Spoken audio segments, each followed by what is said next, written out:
నమస్కారం. పద్య పరిమళం ఛానల్కి స్వాగతం. మిత్రులారా, బమ్మెర పోతన గారు రాసిన ఆంధ్ర మహాభాగవతం అష్టమ స్కందంలోని గజేంద్ర మోక్షం కథను వరుస క్రమంలో తెలుసుకునే ప్రయత్నంలో భాగంగా ఇంతకుముందు వీడియోలలో 9 పద్యాలను వివరణయుక్తంగా తెలుసుకున్నాము. ఈరోజు ఈ వీడియోలో మరొక పద్యంను తెలుసుకునే ప్రయత్నం చేద్దాం. ఇక కథ విషయంకు వస్తే, పరీక్షన్ మహారాజు శుక మహర్షితో, అయ్యా, నీరాట వనాటములకు పోరాటం బెట్లు గలిగే పురుషోత్తము చేనారాట మెట్లు మానెను ఘోరాటవిలోని భద్రకుంజరమునకున్. పరీక్షిత్తు మహారాజు అడుగుతున్నాడు శుక మహర్షిని, అయ్యా, నీరాట వనాటములకు పోరాటం బెట్లు గలిగే, నీరాట వనాటములకు, నీరాటము నీటిలో తిరిగేటటువంటి, నీటిలో సంచరించేటటువంటి ఆ యొక్క మొసలికి, తర్వాత వనాటములకు అరణ్యములో సంచరించేటటువంటి ఆ యొక్క ఏనుగుకు పోరాటం బెట్లు గలిగే, ఏ విధంగా పోరాటం కలిగినదయ్యా? పురుషోత్తము చేనారాట మెట్లు మానెను ఘోరాటవిలోని భద్రకుంజరమునకు, ఘోరాటవిలోని భద్రకుంజరమునకు, ఘోర అరణ్యములలో సంచరించేటటువంటి ఆ యొక్క గజేంద్రునికి పురుషోత్తము చే ఆరాట మెట్లు మానెను.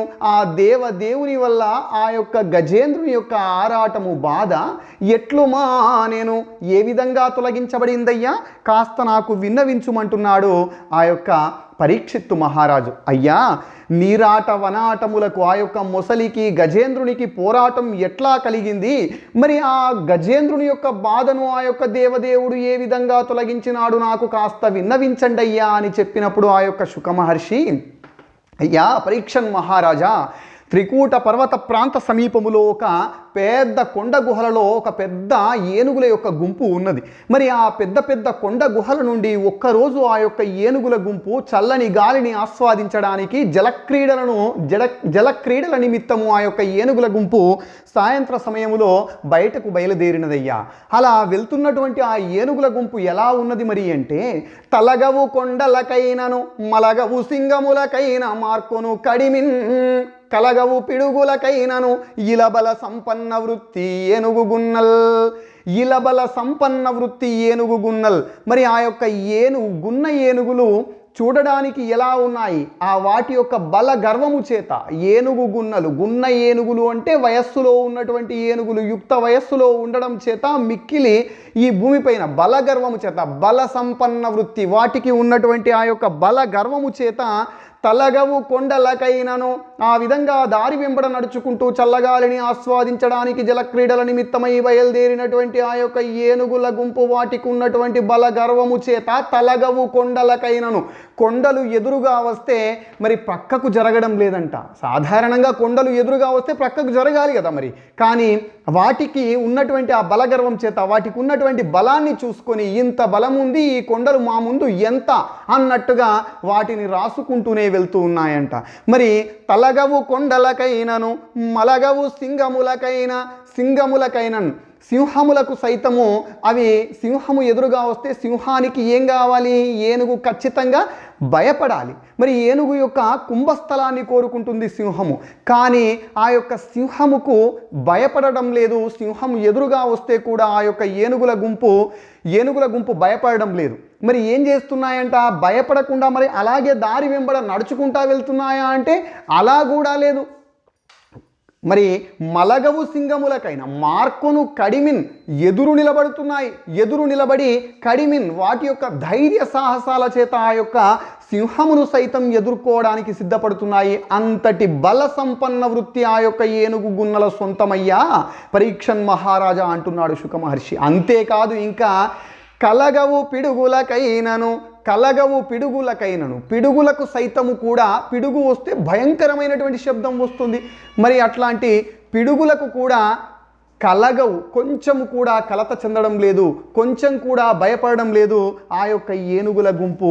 మరి ఆ యొక్క సింహాలకు కూడా ఎదురు తిరిగి నిలబడుతున్నాయి ఆ యొక్క ఏనుగుల గుంపు. అంతటి బలగర్వము ఉన్నదయ్యా ఆ యొక్క ఏనుగుల గుంపుకు. మరి అటువంటి ఆ యొక్క ఏనుగుల యొక్క సమూహము జల క్రీడల నిమిత్తమై బయలుదేరినటువంటి క్రమములో, ఎక్కడ చూచిన లెక్కకు నెక్కువై అడవి నడచుని భయూదములో, ఎక్కడ చూచిన లెక్కకు నెక్కువయై అడవి నడచు నిభయూదములో ఒక్క కరినాదుడెడ తెగి చిక్కెనొక కరేను కోటి సేవింపంగన్. మరి ఎక్కడ చూసినా కూడా లెక్కకు ఎక్కువయ్యి అడవి నడచు ఇభయూదములో, ఎక్కడ చూసినా కూడా లెక్క పెట్టడానికి వీలు లేనటువంటి, లెక్కించడానికి వీలు చిక్కనటువంటి ఆ యొక్క ఏనుగుల యొక్క గుంపు నుండి ఒక్క కరినాదుడు ఎడతెగి, ఒక్క కరిరాజు, ఒక్క గజరాజు, ఒక గజేంద్రుడు ఆ ఏనుగుల గుంపు నుండి విడిపోయి చిక్కెను ఒక కరేను కోటి సేవింపంగన్. ఒక్క ఆడ ఏనుగుల యొక్క గుంపు ఆ గజరాజును సేవిస్తూ ఉంటే ఆ ఆడ ఏనుగుల యొక్క గుంపుకు చిక్కినాడు. ఆ ఆడ ఏనుగుల యొక్క గుంపుకు చిక్కినటువంటి ఆ గజరాజు వాటి యొక్క సేవలను పొందుతూ హాయిగా ఆనందంగా గడుపుతున్నాడయ్యా పరీక్షన్ మహారాజా. ఈ విధంగా ఆ ఆడ ఏనుగుల యొక్క గుంపుతో ఆ గజేంద్రుడు సంతోషంగా గడుపుతున్నటువంటి సందర్భంలో ఆ గజేంద్రుడు ఒక్క సరస్సును చూసినాడు. మరి ఆ యొక్క సరస్సును చూసినటువంటి ఆ గజరాజు ఆ సరస్సు లోపలికి దిగినాడయ్యా. ఆ సరస్సు లోపలికి దిగిన తర్వాత మొసలి గజేంద్రుణ్ణి ఏ విధంగా పట్టుకుంది అనే విషయాన్ని బమ్మెర పోతన గారు చక్కని సీసపద్యంలో అత్యంత అద్భుతంగా, ఎంత భయంకరంగా ఆ యొక్క మొసలి గజేంద్రుణ్ణి పట్టుకుందో ఆ విషయాన్ని ఒక చక్కని సీసపద్యంలో చెప్పినారు. ఇక్కడ ఆ పద్యంను తెలుసుకుందాం. భుగాయిత భూరి బుద్బుదచ్చటలతో గదలుచు దివికి భంగంబులెగయ. భుగాయిత భూరి బుద్బుదచ్చటలతో గదలుచు దివికి భంగంబులెగయ. భువన భయంకర పూత్కార రవమున ఘోర నక్రగ్రాహ కోటి బెగడ. వాల విక్షేప దుర్వార ఝంఝానిల వశమున ఘుమఘుమావర్తమడర. కల్లోలజాల సంఘట్టనంబుల తటీ తరులు మూలములతో ధరణిగూల. సరసిలో నుండి పొడగని సంభ్రమించి ఉదరి కుప్పించి లంఘించి హుంకరించి బానుగ బలించి పట్టు స్వర్భాను పగది. ఒక్క మకరేంద్రుడి భరాజును ఒడిసి పట్టే. ఒక్క మకరేంద్రుడి భరాజును ఒడిసి పట్టే. మొసలి గజేంద్రుణ్ణి ఏ విధంగా పట్టుకుంది అనే విషయాన్ని ఈ పద్యంలో చెప్పినారు పోతన గారు. మరొక్కసారి పద్యంను చూద్దాం. భుగాయిత భూరి బుద్బుదచ్చటలతో గదలుచు దివికి భంగంబులెగయ. భువన భయంకర పూత్కార రవమున ఘోర నక్రగ్రాహ కోటి బెగడ. వాల విక్షేప దుర్వార ఝంఝానిల వశమున ఘుమఘుమావర్తమడర. కల్లోలజాల సంఘట్టనంబుల తటీతరులు మూలములతో ధరణిగూల. సరసిలో నుండి పొడగని సంభ్రమించి ఉదరి కుప్పించి లంఘించి హుంకరించి భానుగ బలించి పట్టు స్వర్భాను పగిది. ఒక్క మకరేంద్రుడి భరాజు నుడిసి పట్టే. భుగాయిత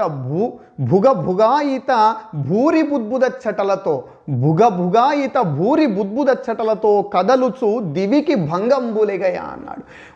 భుగాయిత ఇక్కడ బుడబుడమనేటటువంటి భుగభుగమనేటటువంటి శబ్దములతో బుద్బుదచ్చటలతో భూరి గొప్పనైనటువంటి బుద్బుదచ్చటలతో నీటి బుడగల యొక్క సమూహములతో. ఇక్కడ బుద్బుదము అంటే నీటి బుడగ అని అర్థం.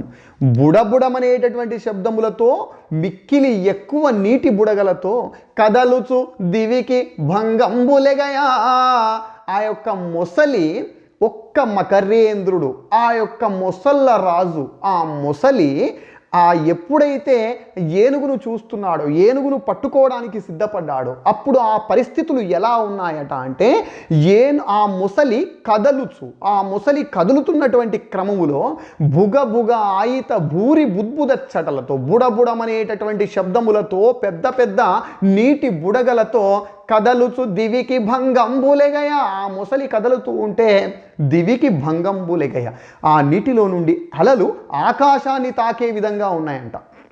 అంటే అంత వేగంగా ఆ యొక్క మొసలి కదలికలు ఉన్నాయి ఆ యొక్క సరస్సు లోపల. మరి ఎప్పుడైతే ఏనుగును చూసినాదో ఆ యొక్క మొసలి ఏనుగును పట్టుకోవడానికి సిద్ధపడినటువంటి క్రమములో ఆ మొసలి యొక్క కదలికల వల్ల నీటిలో సృష్టించబడ్డటువంటి అలజడి ఎలా ఉందట అంటే బుడబుడమనేటటువంటి శబ్దములతో పెద్ద పెద్ద నీటి బుడగలతో ఆ నీటిలో వచ్చేటటువంటి అలలు ఆకాశాన్ని తాకే విధంగా ఉన్నాయంట. అంతేకాదు భువన భయంకర పూత్కార రవమున ఘోర నక్రగ్రాహ కోటి బెగడ. ఆ యొక్క మొసలి గజేంద్రుని చూసినప్పుడు మిక్కిలి ఉత్సాహముతో, అంతులేని ఉత్సాహముతో ఆ యొక్క గజేంద్రుని పట్టుకోవడానికి సిద్ధపడినప్పుడు భువన భయంకర, లోకాలన్నీ భయపడే విధంగా, లోకాలన్నీ భయపడిపోయే విధంగా పూత్కార రవమున ఆ మొసలి చేసేటటువంటి పూత్కార రవము. పూత్కార రవము అంటే రవము అనగా ధ్వని, శబ్దము అని అర్థము. పూత్కార రవము మొసలి చేసేటటువంటి ధ్వని.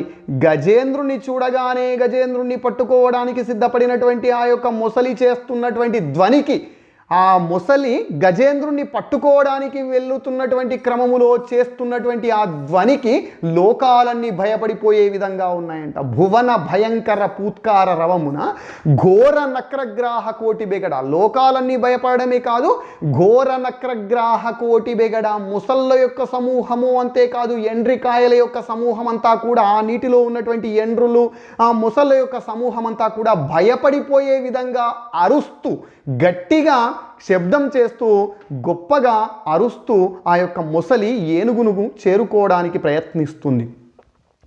వాల విక్షేప దుర్వార ఝంఝానిల వశమున ఘుమ ఘుమా వర్తమడర్రా.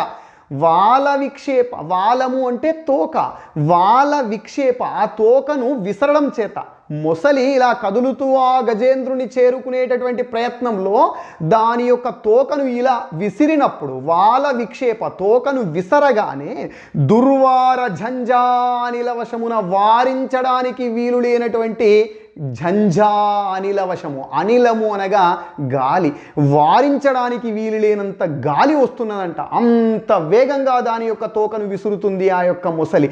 ఎప్పుడైతే మనకు కావలసినటువంటి, ఇక్కడ ఇష్టమైనటువంటి పదార్థమును చూసినప్పుడు మన యొక్క నోటిలో ఏ విధంగా లాలాజలమైతే స్రవించబడుతుందో, ఆ విధంగానే ఆ మొసలి కూడా గజేంద్రుణ్ణి చూసినప్పుడు ఉత్సాహంతో బయలుదేరుతుంది మరి గజేంద్రుని దగ్గరకు. కాబట్టి మిక్కిలి వేగంగా బయలుదేరుతుంది. ఆ బయలుదేరేటటువంటి క్రమంలో తన యొక్క తోకను గట్టిగా విసరడం చేత, ఆ తోకను విసరడం వల్ల పుట్టినటువంటి ఝంఝా అనిల వశమున, గొప్పగా పుట్టినటువంటి ఆ యొక్క గాలి వేగము చేత ఘుమ ఘుమా వర్తమడర్రా, ఆ నీటి లోపల సుడులు ఏర్పడ్డాయంట. మరి మొత్తము భయంకరమైనటువంటి సుడుల మాదిరిగా తిరిగిపోతున్నాయి నీళ్లు. ఆ యొక్క మొసలి తోక నుండి ఉద్భవించినటువంటి గాలి వేగమును తట్టుకోలేక ఆ నీరంతా కూడా కదిలిపోయి సుడులు రేపుతున్నది. అంతేకాకుండా కల్లోల జాల సంఘట్టనంబుల తటీతరులు మూలములతో ధరణిగూల. కల్లోల జాల సంఘట్టనంబుల, ఆ మిక్కిలి కల్లోలం ఏదైతే రేపబడుతుందో ఆ మొసలి యొక్క చేష్టల వల్ల, ఆ మొసలి యొక్క కదలికల వల్ల, ఆ నీటిలో సృష్టించబడేటటువంటి ఆ అలజడుల చేత తటీతరులు మూలములతో ధరణిగూల. ఆ సరస్సు ఒడ్డున ఉన్నటువంటి తటీతరులు, ఆ సరస్సు ఒడ్డుకు ఉన్నటువంటి చెట్లు ఏవైతే ఉన్నాయో ఆ చెట్లన్నీ కూడా మూలములతో ధరణిగూల, వేళ్లతో సహా భూమిపైన పడిపోయే విధంగా ఉంది ఆ మొసలి యొక్క వేగం. అంతటి వేగంగా ఆ మొసలి యొక్క కదలికలు ఉన్నాయి. ఈ క్రమములో ఆ మొసలి సరస్సులో నుండి పొడగని సంభ్రమించి, ఈ విధంగా ఆ యొక్క మొసలి సరస్సులో నుంచి పొడగని ఆ గజేంద్రుని చూసి సంభ్రమించి, తొందరపడి, ఉదరి కుప్పించి లంఘించి హుంకరించి, ఒక్కసారి కుప్పించి ఎగసి, ఉదరి కుప్పించి లంఘించి హుంకరించి, ఒక్కసారి లంఘించి దుమికి హుంకరించి భయంకరంగా అరుస్తూ భానుక బలించి పట్టు స్వర్భానుపగిది, సూర్యుణ్ణి పట్టుకునేటటువంటి స్వర్భానుపగిది రాహువు వలె ఒక్క మకరేంద్రుడు ఇభరాజును ఒడిసి పట్టే. ఆ విధంగా అత్యంత భయంకరంగా ఆ యొక్క మకరేంద్రుడు ఇభరాజును ఒడిసి పట్టే. ఆ గజేంద్రుణ్ణి గజేంద్రుని గట్టిగా పట్టుకున్నాడయ్యా అని చెప్తున్నాడు శుక మహర్షి పరీక్షిత్ మహారాజుతో.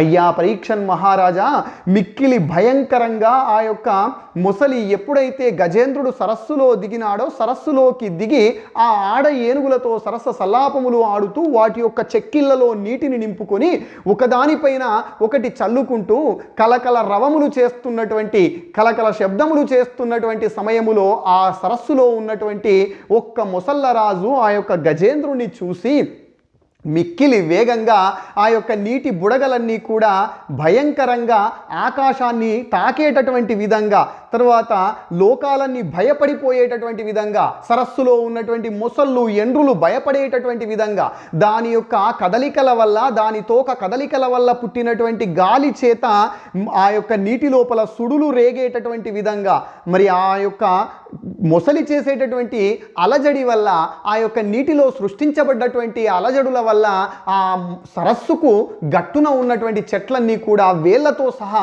పడిపోయేటటువంటి విధంగా అత్యంత భయంకరంగా ఆ యొక్క మొసలి కుప్పించి లంఘించి ఒక్కసారి దుమికి హుంకరించి గట్టిగా అరుస్తూ ఏ విధంగా అయితే రాహువు సూర్యుణ్ణి కబలించినాడో ఆ విధంగా ఆ యొక్క మొసలి గజేంద్రుణ్ణి పట్టుకున్నదయ్యా పరీక్షన్ మహారాజా అంటున్నాడు. మిత్రులారా, తర్వాత కథను మరొక వీడియోలో చూద్దాం. అంతవరకు సెలవు. వీడియో కనుక మీకు నచ్చినట్లయితే లైక్ చేయండి, షేర్ చేయండి, మీ యొక్క అభిప్రాయంను కామెంట్ బాక్స్లో తెలియజేయండి. వీడియో వీక్షించిన మిత్రులందరికీ ధన్యవాదములు.